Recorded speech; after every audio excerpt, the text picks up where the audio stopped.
মাঝে মাঝে মনে হয় আমার জীবনটা কেন এমন। আমার মনে হয় এই পৃথিবীতে সবচাইতে যদি অপদার্থ কেউ থাকে সেটা হচ্ছে এই পৃথিবীতে আমি। কেন সেটা জানার জন্য অবশ্যই সম্পূর্ণ ভিডিওটা দেখতে হবে। এই যে দেখেন আমার আব্বা নিজে ভালো করে হাঁটতে পারে না, অথচ 2 ব্যাগ ভর্তি ফলমূল নিয়ে হাজির হয়ে গেছে। আম, লিচু, কাঁঠাল, জামরুল আরও বিভিন্ন জিনিস। তারপরে আম্মা বিরিয়ানি পাকাই দিছে, আম সত্য, আমের আচার, মানে একটা নাজেহাল অবস্থা। আমি একটা জিনিস চিন্তা করতে পারি না যে একটা মানুষ ভালো করে হাঁটতে পারে না, তারপরও সে এতগুলি বোঝা কিভাবে নিয়ে আসছে কি বলবো। আবার বলে কি না আমাদেরকে ছাড়া নাকি তারা খেতেও পারে না। তো আমরা তো 4 বোন, 4 বোনেরই বিয়ে হয়ে গেছে, তো সবার জন্যই দৌড়াতে থাকে আব্বা আম্মা সবাই। কি বলবো, কিছু করার নাই। এখন কেন নিজেকে অপদার্থ লাগছে যে বাবা মার জন্য আসলে কিছুই করতে পারছি না আমরা। বিশ্বাস না হলে একটা জিনিস চিন্তা করে দেখেন, আমার বাসায় আমার আব্বা আসবে, আমি সকালবেলাও জানি না, সকালবেলা আমার আব্বাকে ফোন দিয়েছে, আমার হাজব্যান্ডকে ফোন দিয়েছে, আমার আব্বা ফোন দিয়ে বলল যে আসবে। তো আসবে, আব্বা তো আসবে স্বাভাবিক, ও তো অফিসে চলে গেছে, আমি এদিকে রান্না বান্না করব চিন্তা ভাবনা করছি। আমার তো হচ্ছে প্রচণ্ড মাথা ব্যথা, মাইগ্রেনের সমস্যা আমার আছে নর্মালি।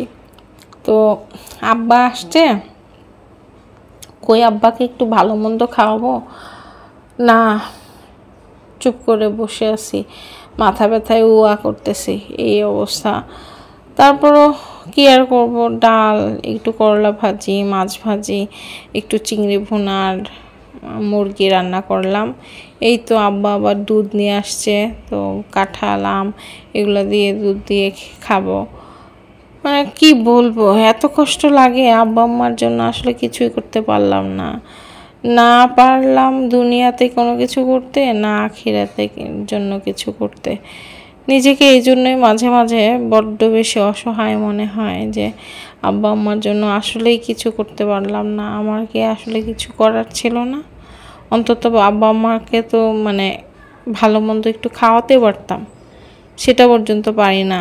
অসুস্থ হয়ে থাকি বছরের পর বছর, কোনো না কোনো সমস্যা, মাথা ব্যথা, মাইগ্রেনের সমস্যা, এরকম। এই জন্যই নিজেকে বলি যে আমি আসলে একটা অপদার্থ, বাবা মার জন্য কিছুই করতে পারি না। তার মাঝে আব্বা চলে যাবে বিকালবেলায়, আমার বাসা থেকে চলে যাবে আমার আপুর বাসায়। আপুও প্রচুর অসুস্থ, ওর সমস্যা। আপনারা সবাই দোয়া করবেন আপু যেন দ্রুত সুস্থ হয়ে যায়।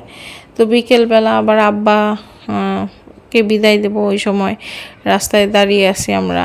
আব্বা আবার বলছিল তোমরা চকলেট কিছু খাবা, আমি আবার বলছিলাম যে না, কিছুই কিনে দিতে হবে না।